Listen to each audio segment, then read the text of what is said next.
Assalamualaikum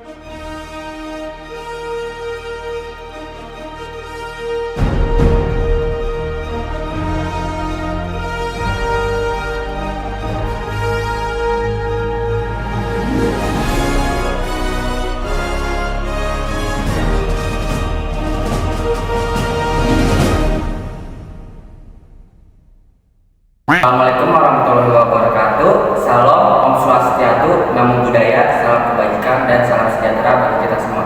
Halo semuanya, kami dari 10 TKJ 3 SMK Farmasi Bintang Harapan. Perkenalkan, nama saya Syam Al-Hapsi.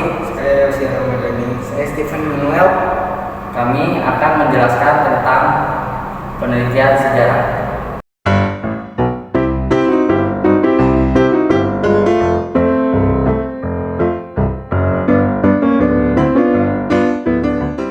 Ada apa aja sih di pembelajaran kali ini? Di pembelajaran kali ini kita akan mempelajari tentang penelitian sejarah, langkah-langkah penelitian sejarah, dan penulisan sejarah.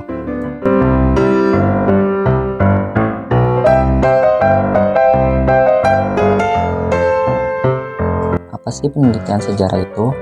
Penelitian sejarah adalah suatu usaha atau proses yang dilakukan untuk mencari kebenaran berdasarkan data yang valid dengan menggunakan cara yang sistematis.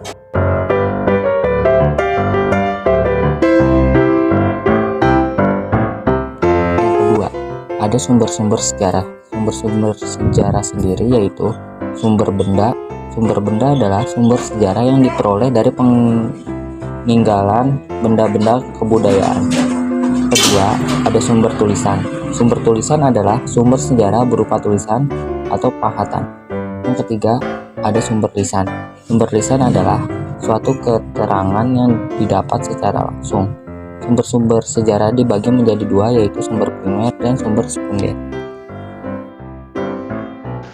Yang kedua adalah langkah-langkah penelitian sejarah. Dalam konteks ilmu sejarah, metode sejarah adalah proses menguji dan menganalisa secara kritis sumber sejarah dan peninggalan masa lampau dalam rangka menghasilkan gambaran yang benar tentang peristiwa itu.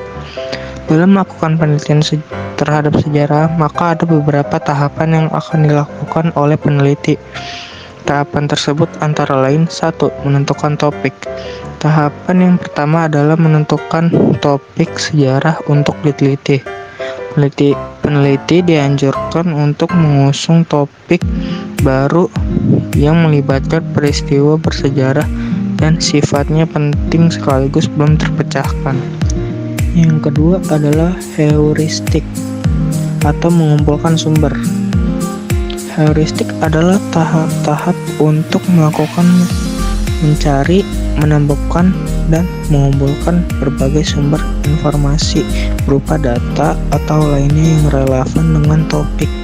Yang ketiga, verifikasi atau kritik sumber adalah melakukan verifikasi atau kritik terhadap sumber atau data yang diperoleh untuk menguji keaslian dan kebenarannya.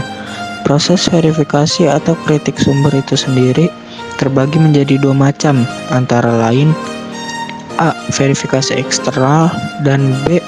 Verifikasi internal.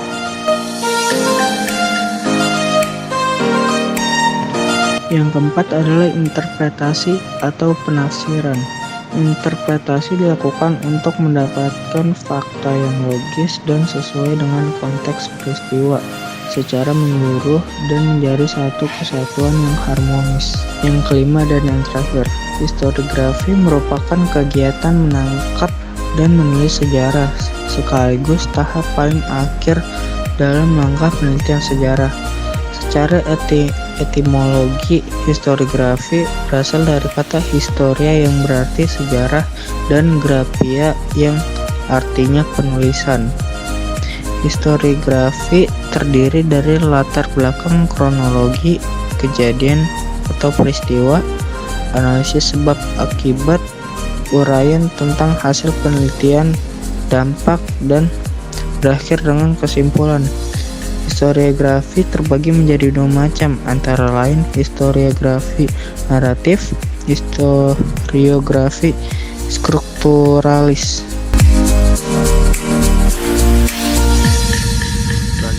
C. Penulisan sejarah terdiri dari 3, yaitu 1. Penulisan sejarah tradisional, 2. Penulisan sejarah kolonial, 3. Penulisan sejarah nasional.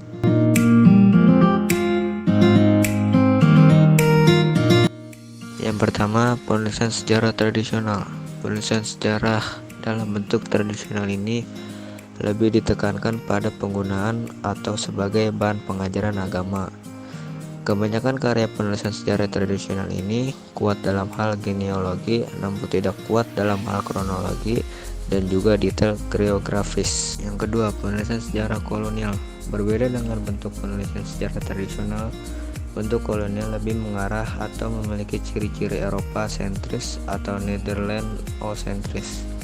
Penulisannya lebih ditekannya pada aspek politik dan ekonomi serta bersifat institusional. Dan yang ketiga, penulisan sejarah nasional.